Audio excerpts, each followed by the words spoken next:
So assigned భూమిలో pilot farm house తెరపైకి వస్తా ఉంది. సో ఒకసారి దాని గురించి కూడా చాలా డీటెయిల్ గా మనం మాట్లాడదాము. డ్రగ్స్ కేసులో ఇరుక్కున్నటువంటి బీఆర్ఎస్ మాజీ ఎమ్మెల్యే పైలట్ రోహిత్ రెడ్డి మరో విభాగంలో ఇరుక్కున్నారు.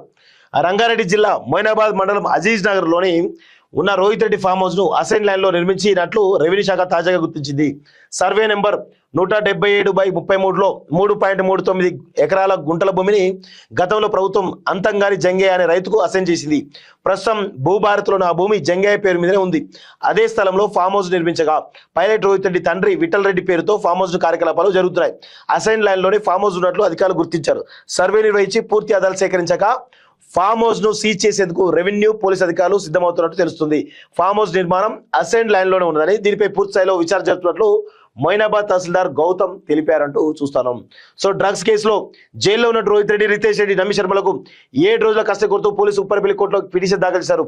పిటిషన్ పరిశీలించిన న్యాయమూర్తి తీర్పును సోమవారానికి వాయిదా వేశారు. ఈ కేసులో నిందితులుగా ఉన్నటువంటి అర్జున్ రెడ్డి, కౌశిక్ రవి, సిల్వేరి శరత్ కుమార్, నల్లప్రేమి విజయకృష్ణ, మొరివినేని రమేష్, వరమాచినేని శ్రవణ్ కుమార్, ప్రియాంక రెడ్డి స్టేషన్ బెయిల్ పై బయట ఉన్నారు. వీరందరినీ వేర్వేరుగా పోలీసులు విచారణ చేస్తున్నారు. స్టేషన్ బెయిల్ పొందిన ఎంపీ పుట్టా మహేష్ పార్లమెంట్ సమావేశాల తర్వాత విచారించే అవకాశం ఉన్నట్లు తెలుస్తుందంటూ చూస్తాను. సో నాకు తెలిసి సోమవారం 7 రోజుల కస్టడీ అయితే 2 రోజులు 3 రోజులు ఖచ్చితంగా ఇస్తారు. కస్టడీకి ఇచ్చిన తర్వాత అసలు విషయాలన్నీ కూడా బయటకు వచ్చేటువంటి అవకాశాలు అయితే ఉన్నాయి. దీనిలో భాగంగా ఇప్పుడు ఈ ఫామ్ హౌస్ లో పెద్ద ఎత్తున అసైన్ ల్యాండ్ ఉంది. దాన్ని ఫామ్ హౌస్ ని కూడా సీజ్ చేసే విధంగా కొంత రెవెన్యూ అధికారులు ఆ నిర్ణయం తీసుకున్నట్టుగా తెలుస్తోంది. ఎందుకంటే అది అసైన్ ల్యాండ్ కాబట్టి. నాటుకోలు ఇచ్చేందుకు వచ్చి డ్రగ్స్ కేసులో ఇరికి మొయినాబాద్ డ్రగ్స్ కేసులో అరెస్ట్ అయిన కోళ్ల వ్యాపారట. నిందితులు విచారించినటువంటి సిట్ వారి బ్యాంక్ ఖాతాల లావాదేవీల పరిశీలన అంటూ చూస్తా ఉన్నాం. సో ఇక్కడ చూడండి, విచిత్ర విషయం ఏంటంటే మొయినాబాద్ డ్రగ్స్ కేసులో సిట్ దర్యాప్తు వేగవంతం చేసింది. శుక్రవారం కూడా నిందితులను సిట్ బృందం శంషాబాద్ లో విచారించింది. ఈ నేపథ్యంలోని కొన్ని ఆసక్తికర విషయాలు వెలుగుకు వచ్చాయి. డ్రగ్స్ పార్టీకి వచ్చే వారి కోసం మాజీ ఎమ్మెల్యే రోహిత్ రెడ్డి ప్రత్యేకంగా నాటుకోడి కూర వండించగా ఆ నాటుకోళ్లను తీసుకొచ్చిన వ్యక్తి కూడా ఈ కేసులో ఇరుక్కున్నాడు. ఫామ్ హౌస్ పక్కనే రోహిత్ రెడ్డికి పరిచయం ఉన్నటువంటి రమేష్ అనే వ్యక్తి నాటుకోళ్లు పెంచుతున్నాడు. అతడు రియల్ ఎస్టేట్ వ్యాపారం కూడా చేస్తుంటాడు. కోళ్లు పెంచేందుకు సిబ్బంది కూడా పెట్టుకున్నాడు. అయితే డ్రగ్స్ పార్టీ రోజు సాయంత్రం రోహిత్ రెడ్డి మనుషులు అతనికి ఫోన్ చేసి పెద్దసార్లు వస్తున్నారు, మంచి నాటుకోళ్లు కావాలి అని కబురు పెట్టారు. దీంతో అతడు అక్కడికి కోళ్లు ఇచ్చేందుకు వచ్చాడు. పార్టీ మొదలైన తర్వాత కూడా రమేష్ అక్కడే ఉండడంతో రోహిత్ రెడ్డి, ఎంపీ పుట్టా మహేష్ అక్కడ ఉన్న వారితో అతన్ని అరెస్ట్ చేశారు. సో ఈ నేపథ్యంలో సిట్ బృందం రమేష్ విచారించింది. తనకు ఈ వివరాలను ఏం తెలియవని, పెద్దవాళ్ళు వస్తున్నారు, నాటుకోళ్లు కావాలని ఫోన్ చేస్తే అవి ఇచ్చేందుకు వెళ్ళి ఇరుక్కుపోయానని వాపోయినట్టు తెలిసింది. అయితే అతడు చెప్తుంది నిజమా అబద్ధమా తేల్చే పనిలో సిట్ అధికారులు పడ్డారు.